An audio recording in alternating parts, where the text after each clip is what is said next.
Aylak başçısı, o zaman Karayüz, Aylak Güneşli Karagası, Yunus Karagöz'ü katçısı Nurlan, şimdi atarıtıp, elden ağır alıp gelgenizlerge, sizlerge çok rahmat. Emi üçün suğa, 3 yıldan beri hareketin atkan kişi Katarı, men de kısa ekos suyla koyar dursan denizde. Şimdi bu su, bundan 3 yıl mı, 2 yıl mı işilengen aldık, bundan bu yıl 3. yıl. Buna bugün su çıkıp, kursan bolup, jakşı olup duran. Bu yerde, özünüzler, gördüğünüzler, tarlağa yerinde dağı rahatsızlık aytış gerek. Sebebi ekskavatör bağını жеткирилген жоқ. Teknika girmey turgan yerler var eкен. Ошону толук кол менен ушу эл жеткизди. Эми элдин баары десек эле, баары мактаган кылабыз. Бирок ушул күнгө чейин ошол жерге чыгып, битте күрөп же битте таш албаган адамдар бар. Биз айылды мойнубузга алышыбыз керек. Эгер ошол жерде бирөөнүн ишин сындап, узактан карап тура берсек, айыл өнүкпөйт. Жакшылык болобу, кандай иш болот, жапа турмак чыгып, аракет кылып, biz büröön ele falan kılış gerek деп otura bergen bu жаңылышат.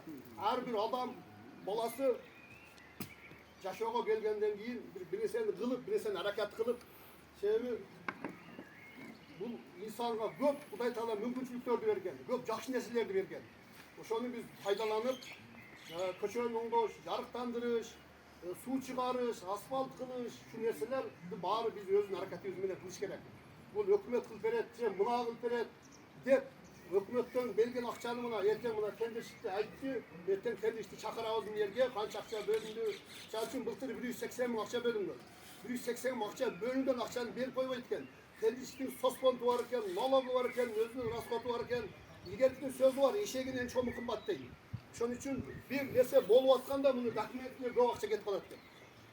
Ошон үчүн урматтуу туугандар, мына элибизде тынччылык, аманчылык болсун. Бизге мына келген аршака аксакалдар, куш келипсиздер. Дайым айылыбызда жакшылык болсун, бири-бирибизди колдойлуп, мына биз дагы башка бир жакшы бир мамлекеттердин катарына теңелишке бизде аракет кылышыбыз керек. Анан Орозбай кылып берет, Маканбай кылып берет деп отурсак, ондо болбойт.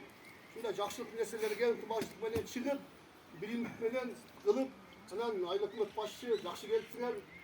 Мына кечкурун бир шопур мас болуп уруп кете жаздады. Бизге ушу жарыктандыруу жагынан бар аракет бердилер. Biz milyon, 2 milyon, 500 ming akça sorabayız. Biz 200 ming, 300 ming meyle kalgan 30% işti, 40% işti. El özü çapatırmak kılı öyle dur get kaldı. Akça neyse ötkende gubernator zamını jakşı neyse aytты da proyekt menen bolganda hiç kan iş bolmay kalat. Ağız yok ekan. Ошон үчүн biz акчаны bizge жагып мүмкүнчүлүк bizge жардам берип турсаңар, biz ошол эле ошол акчаны ошол жерде иштетпестен элдин күчү менен biz дагы кошумча көп нерсени кылып берип калабыз. Elimizde tınçılık olsun, amaçlık olsun, elimizde tınç olsun, daim jakşılıkka gelingizler. Kuş gelipsizler var.